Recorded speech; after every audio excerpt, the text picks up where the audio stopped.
Hello దోస్తులు, good morning. ఈ రోజైతే లేట్ అయిపోయింది. లేచే వరకు ఇంకా వాకిలు నూకొచ్చే వరకు అదొక గంట సేపు. ఇంకా నూకొచ్చినాక వంట అయితే స్టార్ట్ చేసిన. మా ఆయన అయితే కొంచెం హెల్ప్ చేశాడు కాబట్టి నేను టెన్షన్ పడను. ఎక్కువ లేట్ అయినా సరే డ్యూటీ ఉండి మా ఆయనకు డ్యూటీ లేకపోతే ఇంకా ఏ పనులు చేయను, అట్లనే వదిలేసి వెళ్ళిపోతాను. అంతే నమ్మకం అనమాట మా ఆయన మీద. అన్ని పనులు చేస్తాడు మా ఆయన. నాకు చాలా ఈ రోజు మాత్రం కొంచెం లేటే అయింది. అందుకే దొండకాయ కర్రీ ఇంకా కుక్కర్ లో అయితే వేసేస్తున్నా. ఇది కూడా మా ఆయన నేర్పించింది నాకు. కుక్కర్ లో వేసి ఉండడం. కూరగాయలు కట్ చేస్తుంటే ఒక డౌట్ వచ్చింది. ఉల్లిపాయ కట్ చేస్తున్నప్పుడు బ్లాక్ కలర్ గా ఒకటి వచ్చింది, ఫంగస్ లాగా.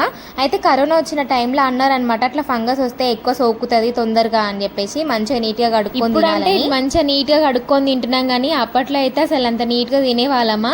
అయినా కానీ మనకి ఏం రోగాలు అయితే రాలేవు. కానీ ఇంత నీట్ గా హెల్దీగా తిన్నా మనకి ఎప్పుడు ఏదో ఒకటి రోజులతో పోలిస్తే అప్పటి రోజులే మంచిగా అనిపిస్తాయి. ఎందుకంటే అమ్మమ్మ వాళ్ళ ఇంటికి, పిన్ని వాళ్ళ ఇంటికి, అత్త వాళ్ళ ఇంటికి అట్లా వెళ్ళే వాళ్ళం భయం లేకుండా. కానీ ఇప్పుడు పిల్లలని పంపించాలంటేనే భయం వేస్తుంది. ఎక్కడికి వెళ్తే ఏం జ్వరం వస్తుందో అని చెప్పేసి.